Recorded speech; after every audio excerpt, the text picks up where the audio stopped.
Welcome to Leader You by Black River Performance Management, where we believe work should fuel the human spirit, not drain it. In this leadership podcast, we will dive into the lived experiences of people flourishing in today's workplace and beyond. Join us to hear real-life examples of experiences from our own lives and from the leaders we know and trust. Hello, and thank you for listening to the Leader You podcast. It means so very much to me. It's only been a little over a year that I've been on this journey, and I'm loving it so much. I love sharing wisdom and tools and tips and just putting it out there for people who are hungry to learn and grow and create a better life for themselves. And what I need from you, from my audience, as my listeners and my community, is for you to subscribe to the podcast. That would help me immensely if you could subscribe and even share it with somebody. If you could take that action, it will help me know, number one, that it is valued. And number two, it can help me to gain sponsorships and to keep it going. So there's a real need for me to have that subscriber base. And the more we can share it and subscribe, the more that I know that it's meaningful content and that you're enjoying it. So that's the ask that I have for you today, is to please subscribe and to share the podcast on your social media or with somebody that you know that you could use this content. Thank you so much. So today what I want to talk to you about is finding your leadership blind spots. And I want you to know that even though it sounds scary, it's something that we all face, something that is, it's hard. It's hard work to do that, but it's also worth it. And after coaching multiple executives, students, just being in the facilitation role, leading retreats, all the work that I get to do, I recognize that finding blind spots and understanding what to do with those is a challenge for most, especially if they're not seeking or not that open to feedback, which many of us aren't if we haven't practiced that skill. So what I've learned over time is a set of things that you can do to help to bring your blind spots into view so that you can start to work on those and begin on working those. So we want to identify and address leadership competencies and our gaps. And this is crucial for our personal development as well as our organizational success.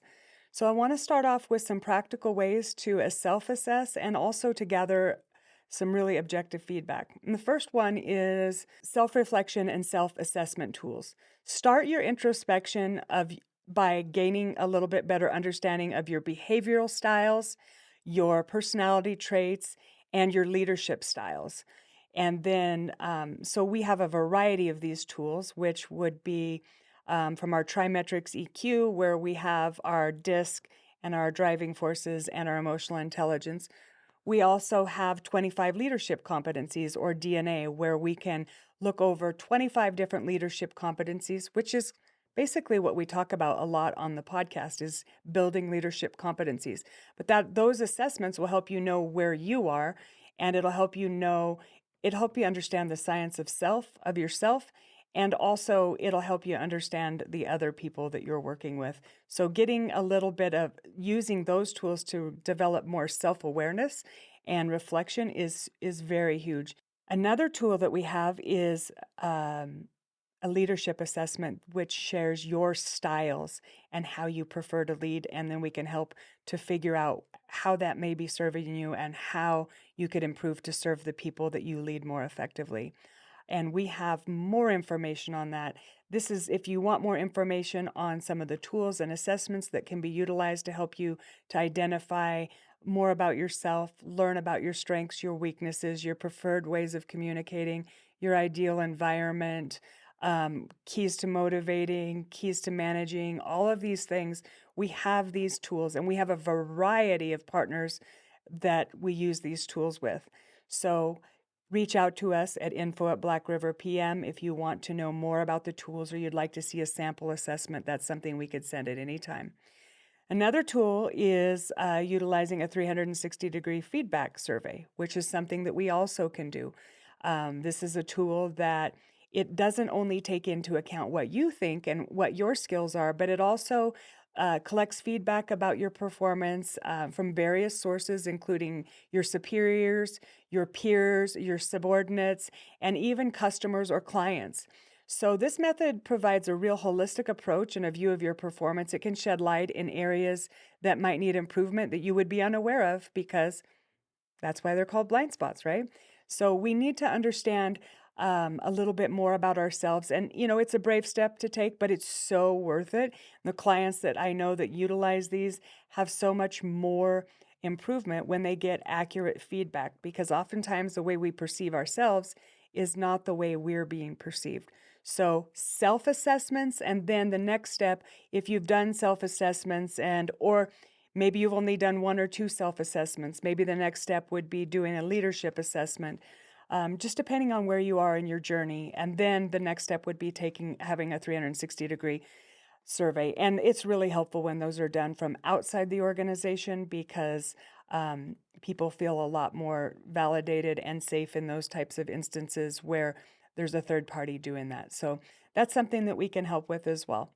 Are you sick of the way things are going in your life? Are you going through some life quakes or some transitions that you could use some support through? Do you feel stuck, bored, stressed, overwhelmed? Could you use a pause to connect to your heart, mind, spirit, and self? We know that feeling. We've been there before, and that's why we're offering a solution that we know has worked for us. It's a chance for you to pause and to reflect and to grow and to transition well. It's not something you do alone. Courage isn't the absence of fear. It's a willingness to do things that are so important that they're worth doing, even and especially when you're feeling that fear. This Women's Lotus Retreat features a chance to be surrounded by people who are as motivated and as connected as you seek to be. You can expect to gain new skills, shift old mindsets, old habits, and ways of being that make you feel stuck. If you're looking for CEUs and a reason to ask for time off from work for professional development, this is an amazing opportunity awaiting you. Your investment and emotional enrollment in the process of development opens the doors for you to change and for change to happen in your life. It isn't easy, but it's simple. So my question to you is, will you enroll or walk away from this opportunity? And if not now, when? Treat yourself and register today with the link in the bio. We hope to see you there this September in beautiful Teton Valley, Idaho. The third one is mentorship and coaching. And as I think about that, finding a really good mentor or hiring a coach, or possibly both, if you could do that, can really provide valuable insights for you and your leadership abilities. Mentors or coaches often external perspectives that can guide you and help you out of the weeds. They can help you see your blind spots. They can help you work through things as they happen. So oftentimes when we learn something in class or on a podcast or in a book, it's information that we know, but we don't know how to implement. And this is where mentorship and coaching comes into play because we can deal with the things as they happen. And so it actually helps you put it into practice. So I can't recommend enough mentoring and coaching. And if you have some healing issues or things from trauma in the past, I would also recommend some therapy on those types of things, especially if you're struggling with self-worth and things like that. So mental health is a huge piece of it as well. So mentorship, coaching, and even counseling or therapy, if depending on the needs. And I'd be happy to have a discussion with somebody that was like, I don't know which I need. I would say start with one, but make sure that you are valuing yourself and you are taking the time to help and have an external person that isn't as emotionally involved in your situation as you are, or the people you work with, or the people that you live with. It's nice to have that professional opinion and somebody that's not as emotionally involved. The fourth thing I would talk about is having a really good performance management system. And as you know, we're Black River Performance Management. Sometimes we don't have good systems that help us to navigate this space very well, but participating in leadership workshops, going to seminars, taking courses can help you identify common leadership challenges and then learn new strategies and ways to address them. And there's lots of resources out there. We're one of them. And I'm also have places on our website that share some of our other affiliates that may be more aligned. So there's a lot of things. If you have questions, it's great to reach out to us, because even oftentimes if it's not in our wheelhouse, it's something that we can set you up with somebody else. It may not be us that does the coaches, but if or the professional development, if it's not in our line of work or in our wheelhouse, we will happily make the referral so that you can be moved on to the person that would be best suited for you. So we're not trying to take all the business in this space. What we want to do is pair you with the right type of people, make sure that you have the right type of tools, and set you up for success. The other thing that I would do is, the fifth thing I would do is get feedback surveys. These would be anonymous, and these come way better from external than if you do it internally. You just don't get the same amount of honest feedback that you do if you do it from an external vendor. But anonymous, really anonymous surveys are super helpful in getting the type of feedback that you might need. Oftentimes I have people come to me and say, my work sent out a survey and nobody answered it honestly because they were afraid.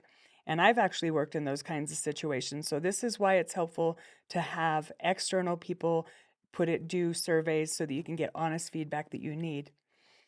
Another thing would be having annual performance reviews, and not only annual, but making sure that you are engaging in regular performance reviews and getting feedback sessions with your supervisors or your direct reports. And they should focus on not only on the business outcomes, but also on the leadership qualities and the skills needed and the personal development pieces. Oftentimes we just focus on the outcomes, but these are great opportunities for finding out where people are struggling. What are the tasks in their jobs that are keeping them up at night? And really touch base with people, not just annually on that, but maybe some weekly conversations with your people, finding out what obstacles are in their way, how you can remove barriers, and what they're really struggling with. Another thing that you can do is join a peer networking group.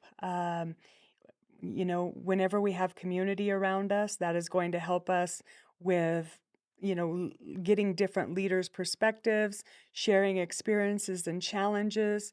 This peer-to-peer interaction is super important. It can provide valuable insights and different perspectives on your leadership competencies. And one of the ways that we do this is online group coaching. So I'll set up a course.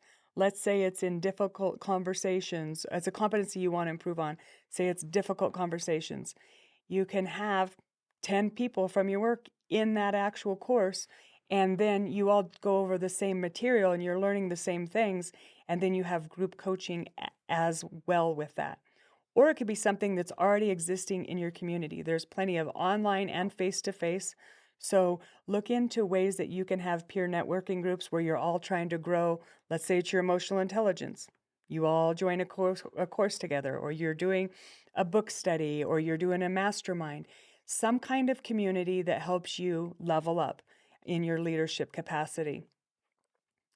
The other thing you want to do is keep up with the industry trends that are going on and what the best practices are. I don't really like the term best practices because that says that there's no room for improvement. But, if you call it best practices, there's always room for improvement. So what are those best practices in your industry that can help you identify new competencies that you may need to develop? And what's becoming important? We know that emotional intelligence skills and human skills are on the rise. It's a really good thing to invest in, because with AI and technology, human skills are only on more demand. Even though there's more machines to do the work, there's a lot of human touch that's still needed. So understanding that in developing your interpersonal and your human skills are going to leverage you. The final thing would be seeking constructive criticism, making sure that you're actively seeking out and being open to constructive criticism from colleagues and subordinates, as well as loved ones. This requires creating a culture that's open to communication and that's really trusting and very psychologically safe. But this feedback is super important, and it's very valuable and can be used for your improvement. it's really crucial to be able to take feedback and to get that constructive criticism once in a while. Even though it kind of stings and none of us like it still makes you become better. And I know that this is a painful step, but it's something that I know for myself. If I can get feedback, I can do better. I can't do any better if people are talking about me. I can only do better if you talk to me. And this goes with the podcast. For example, I ask for feedback all the time. I hardly get any. So when I do get the feedback, it makes me so happy and grateful because whether it's good feedback, keep doing this. How about the just start, stop, and continue? You should start doing this. Maybe I'd love to see you start doing this. What about things I could stop and things that you'd like to see or begin doing? Those are ways that you can ask for feedback yourself. And that's ways that I'm asking for feedback from you. As it relates to the podcast, what are you enjoying? What kinds of guests are you liking? Do you like when I'm on here on my own? Do you like when I bring Rob on? Do you like the webinars? What is working for you? What would you like to see more of? And give us that kind of feedback. Because guess what? I'm not a professional podcaster yet. I'm still learning on how to be a podcaster. I am proficient in leadership competencies, but this is still an area where I'm trying to gain competence. So with your help, I can become better at podcasting. I can become better at sharing my message. And we get to learn and grow together. And it's okay to be a beginner at anything in the skills in your job. It could be, what can you be a beginner at? Maybe it's learning a new language. Maybe it's playing an instrument. Maybe it is being a parent. Whatever the things that you're being a beginner at, this continuous learning journey never ends. And so it's okay to ask for help, and it's okay to get constructive feedback, and know that you do want to look for people that will be more of a coach or a mentor and give you honest feedback, because having 100% cheerleaders isn't very helpful, and going to your biggest critics for help and support is often not helpful either, because if they're not offering some kinds of ways that you can improve and they're just tearing you down, that's not very helpful feedback. So remember, the key to your success is identifying and addressing your competence in these areas and what those gaps are, and then continuously working to improve by being proactive and finding the people, the resources, using the tools, and doing the things that we suggested in the podcast here, and then